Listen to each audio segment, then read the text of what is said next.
Welcome to Nature's Neighbor on AM 1230 KPRL. Nature's Neighbor. We're live and local and all about living sustainably right here on the Central Coast.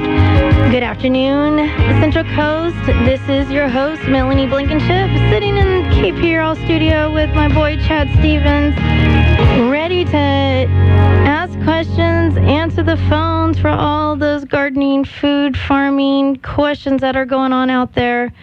But I'm here to talk about weather. Yay, we got some rain. How exciting is that? It's about time. Oh my goodness. And this area is so beautiful, but we left Templeton, pouring rain. Mm-hmm. Literally rain gutters gushing out muddy water because of how dirty they were.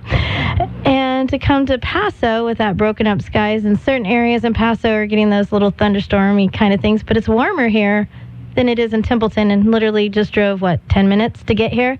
I mean, that's how lucky we are to have all this different, diverse. I mean, we were getting dumped on in Templeton. It was really exciting, really rewarding, because thank God the dust is gone. Because I didn't think I could possibly dust anymore. I think we actually maybe put a little dent in that conquering of that dust with that type of rainstorm that we had. And so all those people that are out there, let's talk weather, let's talk what does this bring now. This is literally what we've all been kind of waiting for, is that transition, that change that we have been waiting for, and a little bit of measurable rain is what sets us off for that. And so here we are. This is the time now where the ground is needing to be cleaned. This is when the ground is needing to be, opened a little bit, let oxygen flow in to be able to conquer those weed seeds, conquer the bad bugs that lay their eggs in the soil. For instance, the African beetle, also known as the green ladybug, that loves to skeletonize all our tender, soft, leafy greens that are in the middle of summer. They thrive in above 72-degree temperatures, so they're not going to be prevalent during the winter garden. Plus, they like high, rich, nitrogen-fixed plants. But so our wintertime crops don't thrive in that. So this time of the year, you're not going to see them as much. But this is the time of the year when we combat the population for next year. This is why we farm the way we do. We farm biodynamically. We look at what we have and how to work within our own means and keep it simple. And so this is why gardening is a 24/7, 365-day job. And we do rest at times, but that's when we have to know when we need to rest and when we need to get on it. Because if we don't get on it, we're going to have to deal with the African beetles in the following season. Okay, so if we're battling them now, what do we do? You open the soil. We need to, now that we're getting a little bit of rain, it's going to be a little easier to get into that concrete-like soil that we've been exposed to. This is the time we open it up and allow the oxygen and the cold to get in there. These bugs lay their eggs in the soil, so therefore exposing the soil to the cold and to the oxygen is what's going to combat or kill their eggs. So therefore they can't, because the adults have laid their eggs, and once the adults have laid their eggs, they die. So they're not going to be thriving this time of the year. And so this is our time to be able to combat. Also, opening up the soil and getting the oxygen and the cold in there also combats a lot of weed seeds. But the biggest trick to farming and gardening right now is cleaning. The fall is all about cleaning and organizing and feeding and getting ready for the winter time, which if you're in anywhere else like California, you're going to be layered in snow, so therefore you have to go dormant or you hibernate. California, we don't understand what that means. That means just we go to Cayucas in January to warm up a little bit. So that's, this is more of my beach time than I get any other time of the year. But this is the time of the year that we are working on making farming easier for us during the summer and springtime planting. But also, this is the time of the year when cover cropping is being planted. Now that we got the little bit of moisture, the ground is easier to open up. Seeds are going to be able to germinate a little easier. They're not going to sit dormant as long, because the warm, dry soil allows the seeds to just kind of sit there a little bit. You can keep watering, yes, but they're not going to thrive like they are now with this type of moisture and potentially cooler climates coming. The next couple of days, rule of thumb, guys out there that are trying to prolong their summer garden, usually you can get away with protecting your crops from a frost when cloud cover is present. You usually won't get a good ground frost when we have a little bit of cloud cover. So watching weather and paying attention to what's going on right now is key to keeping your summer garden going as long as we possibly can. They are showing temperatures, the forecast is the forecast, and you've got to understand where you live or where you're farming, because just like what I explained on just coming from Templeton to Paso and the drastic temperature change, and we were getting a little more rain than Paso is, just that difference right there can make a huge difference if you're trying to prolong your summer garden. And why I say this is because the forecast is only calling for 36-degree nighttime temperatures. But that doesn't mean that it's only going to be 36 degrees in those low-lying areas. There's places in Creston that have already seen frost. They're seeing the light layer of frost on the top layer of the soil, but that's enough to kill tomatoes. That's enough to kill cucumbers, and so if you want to prolong those, just keep in mind that just know your soil, know your area. Cloud cover usually protects us a little bit from frost, but the other thing that also protects us now is keeping the soil moist. Frost happens harder when soils are drier. And so keeping a little bit of moisture. Also, too, we're back to covering our crops. In the beginning of spring, when we jump ahead a little bit and we all plant our crops a little earlier to try to get a jump start on our summer crops. This is the time of the year, too, where we might need to go out usually about 7:30, 8 o'clock at night and start to cover our crops to be able to protect them from that frost so we can prolong our harvest. And this is also one more thing to keep in mind. This is also that time when we should be going out and cleaning out our summer garden, meaning grab all those tomatoes that are starting to slightly turn color but maybe haven't fully ripened, harvest them out, bring them inside. They will continue to ripen in a warm kitchen. Also, make sure to pick the pretty one, the one that doesn't have any splitting or sunburning or cracking, and put it in a good ceramic or glass bowl with some good, a good cheesecloth material or something that can breathe kind of material over the top, because you don't want to watch what's going to happen, and or you want to try to prevent any fungal gnats to get inside your house. But let's keep these tomatoes or vegetables that you're taking out of your garden at a good consistent 65-degree temperature, and let it rot. This is the time when we are all about saving seeds. It's very important in today's society that when we have something good, let's preserve it, prolong it, and keep it carrying on. And so this is the time of the year when we are doing all of that. So cleaning. Did you have a question? I do. So normally I would take the tomato that's not in good shape, and that would be the one that I would try and get the seeds from. But you're saying the healthiest tomato will give us the best seeds. More than likely, you're going to get good seed in the split or the sunburned or, the not so pretty one. Mm-hmm. But the chances of that carrying on, whatever caused that sunburning or whatever caused that splitting, we don't want to carry that on into our garden. We want to carry on the strong. We want to carry on the healthy ones. And so that's where I go through and clean our garden. And, after a couple weeks, those tomatoes, I'm using tomatoes as an example because I know a majority of us all have tomatoes in our garden. But, it works this way with a lot of vegetables. And by letting that rotting process feeds your seeds. Also, rotting is also another form of pasteurization, or also known as cleaning. And so you have a better chance of not carrying on bacteria or certain types of viruses by allowing those vegetables to rot. All that sugar turns into a good bacteria that actually helps feed the seeds. There's been many times where I've taken and sliced a tomato, ate half of it, and then saved the other seeds. And then I go in and I'll try to grow those seeds. Well, they will germinate. They'll, grow into green.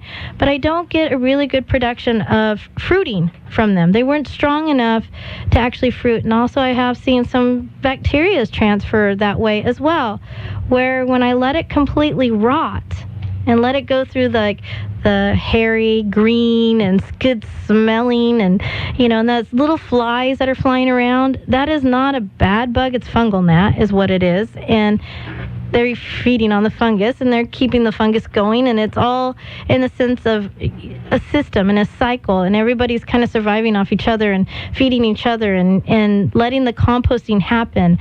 And so they, once it fully liquefies, you're going to have, quite a few seeds in the bottom of that bowl, and air dry it.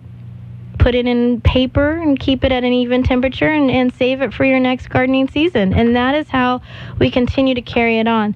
This is the time of the year where I find more people are not wanting to think so much about gardening. And this is my time of the year where I'm saying this is a crucial time of the year to be able to carry it on. And yes, you're talking to a nursery grower, you're talking to a seed grower. So of course I want you to always rely on me to be able to come in and buy my stuff. But at the same time, my goal at Nature's Touch is to, yes, I can do it for you, but let's do it together and look at the variety, look at the amount of people that we can feed. So let's do this together. Here we are on our first break. Give us a call at KPRL with your questions, comments, and concerns. I want to talk about water, too, a little bit. And also, don't forget about our Thanksgiving turkeys. I want to continue that conversation. 238-5775, 238-KPRL. Welcome back to our little second half of our Nature's Neighbor show here on KPRL. Again, if you guys have any questions or comments that you want to share with Nature's Neighbor here, give us a call, 238-5775 or 238-KPRL.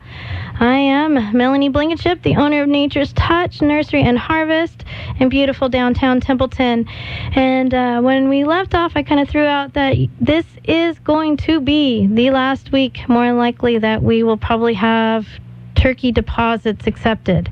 We're starting to get to that final number of all the count to have your freshly harvested, all open pasture, all fed, non-GMO, organic feed turkey for your Thanksgiving dinner. They are absolutely beautiful. We have a variety that we're being raised right now. It's Island Palm, and then also we'll have a little bit of Narragansets, and I also have some Bourbon Bronze turkeys available as well. These are all heritage breeds.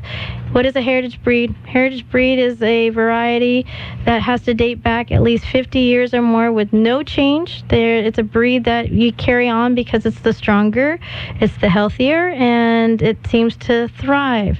We did the Island Palm breed this year because of cosmetic reasons, but it's still a heritage breed. It still dates back just as long as any of the other ones. And so cosmetic is just the way that they dress out, and they have white feathers instead of black feathers, and so they look a little prettier in a package. So they're beautiful birds, healthy. I'm excited. This is probably one of our better years of raising turkeys. The last couple of years we had some struggles on health reasons. It wasn't strong. The feed wasn't as good a quality as it is this year. We have a lot more variety when it comes to finding non-GMO feed. So see what happens when we start demanding and start requesting and following through and understanding what we're asking for. We've been working on that project for about 5 years, and finally I can actually say that we have a good selection of non-GMO. I'm never going to say it's cheap because it's never has been, nor do I expect that it's going to be. And it's also kind of a sad thing when you try to figure out what is the definition of cheap.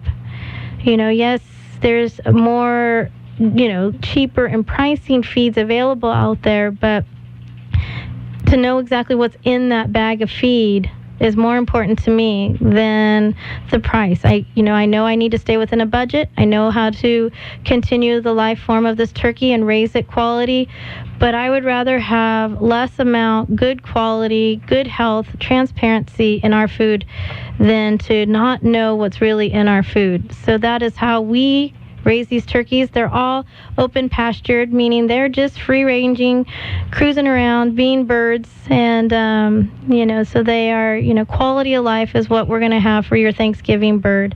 So that is this week. So contact Nature's Touch Nursery and Harvest in downtown Templeton if you want to get on the deposit list. Literally, they are going to be raised all the way up until the Sunday before the Thursday of Thanksgiving. They will go into the plant on Monday and be harvested and processed and inspected by USDA Monday and Tuesday, available for pickup Tuesday afternoon and Wednesday inside our store. So never frozen, never changed. They're inspected, refrigerated. That's it. So that is what our Thanksgiving birds are all about. Also, too, guys, if there's a special item that you're going to need for Thanksgiving, like organic green beans, truly 100% honest, no nitrate fertilizer ever used green beans. Now's the time to start asking for that, because with this weather and the cold climates starting to come upon us, green beans are not going to be as readily available as they are right now. So first come, first serve is kind of the motto in our store, and so you gotta let us know. If we know we have it available for you and you need it, we'll make sure you guys have it, and help coordinate your dinner a lot easier with making sure that it's all the same, honest, transparent, good, ethical food that you can provide for your friends and family for Thanksgiving. Now, in getting the turkeys, you have to put a deposit down to get the turkey.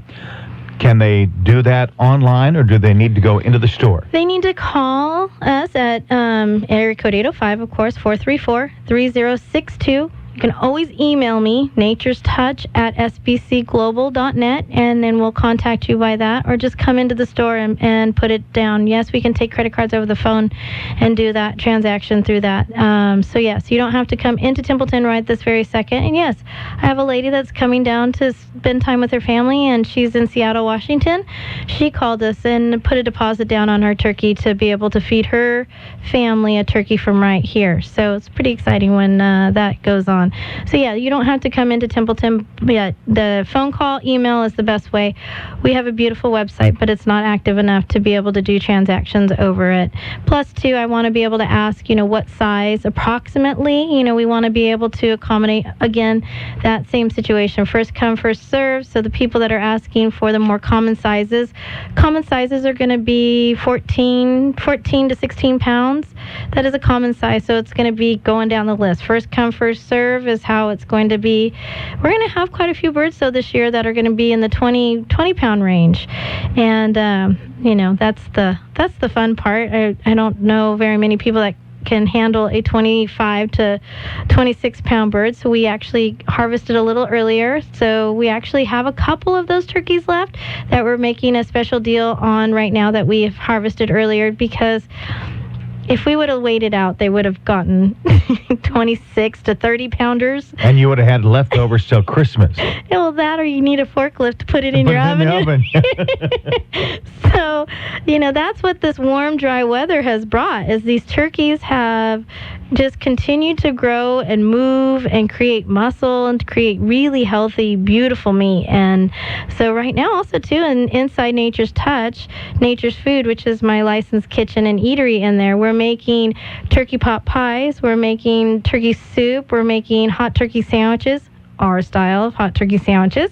And so literally you can walk in our store right now and eat these turkeys too. Our deli is all about everything fresh, everything just in season. We made some pumpkin soup this morning, so that's available in our grab and go. And speaking of pumpkin, people ask that question constantly about pumpkins. So all of you guys out there that have been buying pumpkins for your decoration for your Halloween, understand that's food.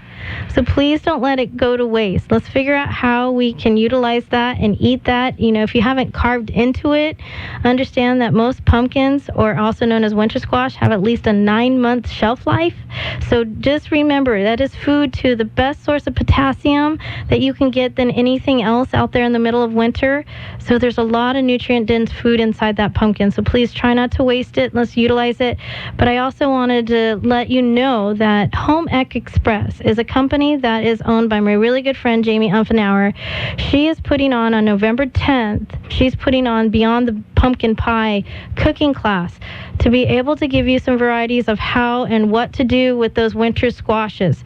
So know to contact homeecexpress.com.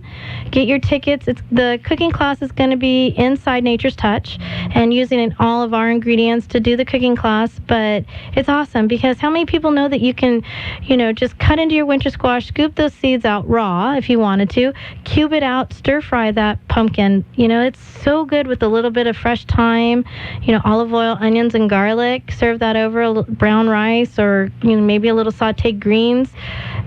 Yum. And so most people think of that pumpkin, they think of pumpkin pie or, that kind of thing. Let's think a little beyond. And Jamie does some amazing recipes. She's an incredible teacher. So let's join her on November 10th. But check out her website, homeecexpress.com, and come and join us. That is a paid class, but just also keep in mind, she just texted me, November 16th. I'm giving out the wrong date. November 16th is the date for the cooking class. But the second Wednesday of every month inside Nature's Touch at 5:30, Jamie also does a free cooking class on that evening just to inspire you to cook seasonally. So we don't set a menu like the one beyond the pumpkin pie. We actually just do a variety of what's in season, what's just harvested, and also are available for all your questions that pertain to seasonal foods. And so here we are again. So November 16th is Beyond the Pumpkin Pie cooking class, Home Ec Express. Check it out. This goes by so fast.